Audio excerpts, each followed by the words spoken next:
What's up, guys? Really Great White here again. Thanks for coming by. Hope you enjoy the video. There's another creepypasta. The Mirrored Grave. In a small, old colonial era town, not far from here, there's a graveyard. The graveyard dates back to around 1650, and the older graves have remained largely untouched.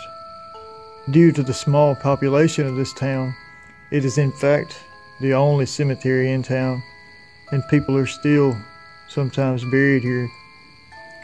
During the day, visitors would come by and leave flowers on the graves of lost loved ones, or take photographs of some of the older graves. But at night, like all cemeteries, this place becomes dark and foreboding. There's one grave, known simply as the Mirrored Grave, that has attracted a lot of attention over the years. As the name suggests, the gravestone isn't made of stone, but instead polished steel. Despite the age of the grave, the metal remains shiny and lustrous. Some believe that the descendants of the woman buried here occasionally stop by to maintain the grave, which seems to make sense. After all, the grave is always beautifully maintained. Others believe that it is a community effort, but no one in the community seems to have any knowledge of who's maintaining the grave. Others believe the reason to be far less mundane. The woman buried here went by the name of Agnes Williamson. No one knows much about who she really was, but there are lots of stories, mostly surrounding her unusual tombstone. Some believe that she was simply a very pious and superstitious woman who believed having a reflective tombstone would protect her decaying body. There does seem to be a common belief among many cultures that reflective surfaces will keep evil spirits at bay. But having a mirrored tombstone? That seems very odd for the time period. Others believe she was a respected woman of the church, and that her tombstone was an effort by the community to give thanks for her dedication and charity. Some theorize that she was a woman of class and status, and that her family paid for such a fine grave as a show of wealth. Many, however, believe her to be a witch, and that her tombstone has a curse. According to this theory, she was a recluse who lived on the outskirts of town, in the wilderness. While no one dared admit it, most people in the village depended on her for their medicine, wisdom, and her spells. However, when the church and the local government caught wind of what was happening, they held a witch trial.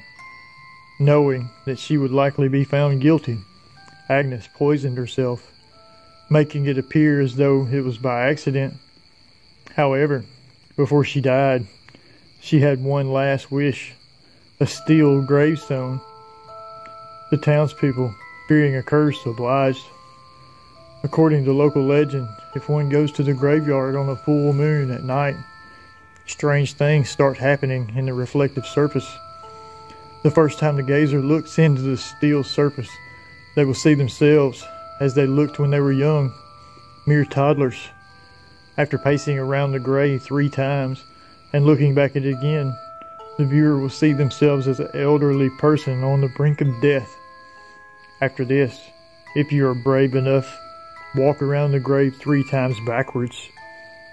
If you do, you will see your innermost being presented to you in physical form. A goodly, kind, saintly person will see an angelic being and will be blessed. A horrible person will see a disfigured monster and will go mad. An average person's results will vary. More often than not, you will see a slightly disfigured, if attractive being, or an attractive, if slightly disfigured being.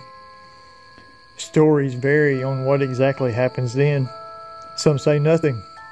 Some say a curse.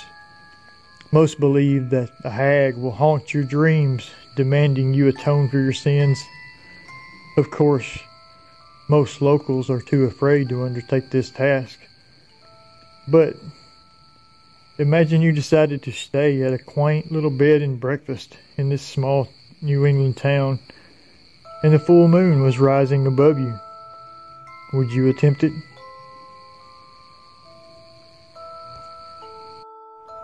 Hey guys, Pretty Great White.